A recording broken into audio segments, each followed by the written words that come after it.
So I made a video regarding why I wouldn't recommend buying the M2 iPad Air shortly after Apple's event, and I got some comments saying I shouldn't judge a product before I have it in my hands, which is fair. So guess what, guys? I now have the M2 iPad Air, and my thoughts haven't changed. Let's dive into my review. So what's my problem with this iPad? Is it a horrible, unusable product? Not really, it's still a pretty decent tablet, but my original point stands in that this does nothing special compared to the older M1 iPad Air that's of course now available for much less. Take for example the design. You really can't tell this apart from the iPad Air 5 if you got it in space grey like I did, and what's funny is that the Air 5 in the first place looks identical to the Air 4, which looks identical to the 2018 iPad Pro.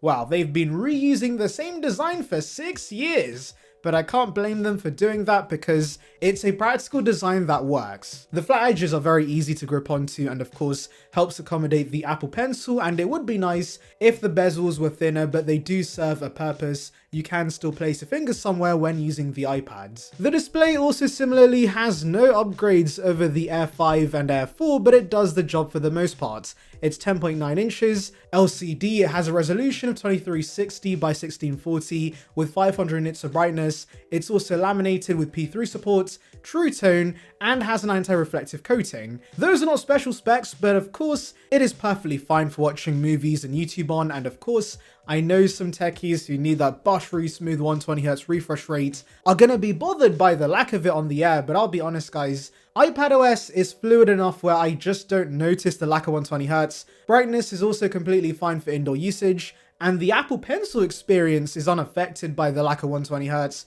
It's a laminated display, so it's much better to jot things down on this compared to the base iPads. You know what else would be better, guys? For me, if you subscribe to the channel, of course. What a horrible segue, but anyways, I would greatly appreciate it. It would bring you the latest about Apple right to subscription box, so please consider it.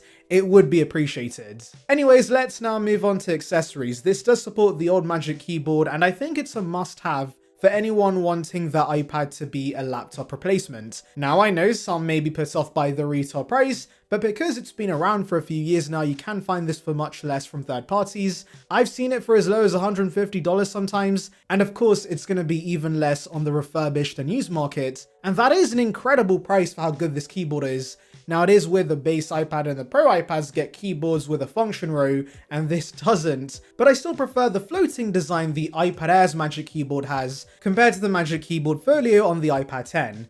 However, let me remind you guys, the iPad Air 5 also supports the same keyboards. Pencil-wise, I still find it very annoying the M2 models don't support the older Gen 2 pencil. Now yes, I understand that Apple moving the camera to the landscape position might have broken support, but for those with older iPads considering the upgrade, it is very irritating. You have to get both an iPad and a new $129 Pro pencil with it, even if your Gen 2 pencil works completely fine. Yes, the USB-C pencil is cheaper and you could get that instead, but remember that's a downgrade over the second gen, so that's a negative for the Air 6 regardless. But of course, if you're new to the iPad world, this is not a problem, and so I would highly recommend getting an Apple Pencil because not only is it useful for art and note-taking, but also video editors might appreciate using this for more precise edits, and Apple has shown how Final Cut has been optimized on the iPad to better work with the pencil. Performance-wise, the M2 iPad Air has the M2 chipset with 8 gigs of RAM, and I was surprised by this because M2 is nearly 2 years old, and so with the iPad Pro getting the M4, that could have paved the way for the Air to get the M3, but surprisingly they've stuck with the older M2. Now this is still a very good chipset. It gives you access to pro apps and Final Cut runs flawlessly for my edits, and so it should be fine for most creatives wanting to use more pro apps on this. But I will mention though that the older M1 iPad Air also handles these apps just as fine, and if you're a student or a regular consumer considering this, you're just better off saving your cash and getting another older iPad, even those without an M series chipset, because the M1 and M2 really only make sense for creatives, and if you don't take advantage of the power, these are going to be very similar to older iPads in terms of regular usage. Anyways, because there's so much headroom here, you should be sorted when it comes to software support. Of course, I don't know for sure how long the iPad Air 6 will be supported, but considering how good M2 still is, I could see this getting 6 to 7 years of updates, and since this is an M series chipset, it's likely this iPad will continue getting all iPadOS features for a while, since remember right now, non-M series iPads do miss out on a few things. However, once again, let me mention the M1 iPad Air also is going to be supported for a while. Yes, it might lose support before the M2, but still, I expect that to get another 4 or 5 years of updates at the very least. Now let's move on to battery life with the Air 6, and it's been solid. However, I will say it's worse in my experience compared to other iPads, specifically the regular models. This was the case with the M1 as well. Maybe these M series chipsets are using more power, but for most people's needs, these iPads should be fine endurance-wise. Now another plus with the iPad Air is the USB-C ports. Whilst this doesn't offer Thunderbolt speeds, it is much faster than the iPad 10 with its USB 2 speeds, and this transfers data up to 10 gigabits per second, so transfer speeds should be completely fine, and it does support displays up to 6K resolution, though again, say it with me guys, the M1 iPad Air also does this. Quickly touching on the cameras, Apple does recommend you to add footage you record on the iPad to your Final Cut timeline, but please do not do this. Whilst it's not the worst rear camera in the world, it should really be only used for scanning documents. The front-facing camera, however, is fantastic for video calls since it does have center stage, so it does follow you around the room if you move, and it's now in a better position. That's actually the first genuine upgrade with the Air 6. That does make a difference. Speakers and mics wise, much like the Air 5, the Air 6 is also very solid.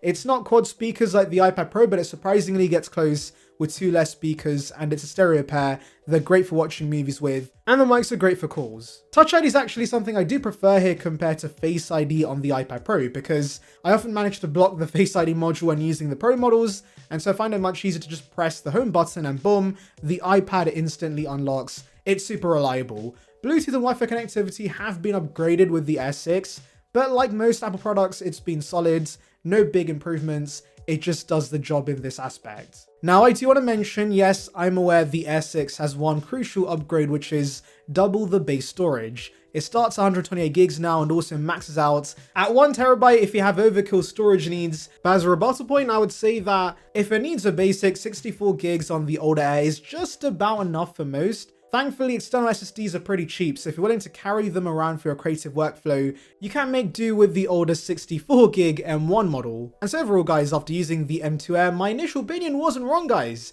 This is just a typical spec refresh, and so I'm still going to point people towards the M1 iPad Air instead because it offers 98% of the same experience for much less. It's often on sale for $399. The same applies in the UK, I've seen it for around £400. And I'm sure it's going to continue dropping in price as retailers clear existing stock. And ultimately, if your needs are not basic and you're creative looking to push your iPad by editing on this, or doing more complex layered artwork, the M1 can still handle that perfectly fine. The only way I recommend the M2 is once it gets discounted, but even then the Air 5 is going to continue getting cheaper on the used and refurbished market. And remember, if your needs are very basic like note-taking or watching videos, there's also the very excellent iPad Air 4 which shares very similar specs to the iPad 10 but with a laminated panel and Pencil 2 support. The older iPads just offer infinitely more value for your money than the M2 Air. It's simple as that guys. The M2 iPad Air is not a bad product, but it doesn't do enough to justify the extra cost for it. And the same applies for those upgrading from much older iPads. You're better off just going for an Air 5 instead. There's really only some edge cases where I could see somebody justifying the Air 6. For example, you like the new colors, or you want that landscape camera really bad. But apart from that guys, get an older iPad instead. Now FYI guys, I only got to review the smaller $599 model, but the bigger size is very similar for the most part. It has a slightly brighter panel, but that's about it. And if you're looking to buy that new 13-inch chair, I would point you towards the M1 iPad Pro, because that's also available for around the same price and has mini LED and quad speakers. Those would make a big difference even if it has an older chipset. Anyways, let me know your thoughts in the comments, make sure to like and subscribe for more content like this, and thank you for watching.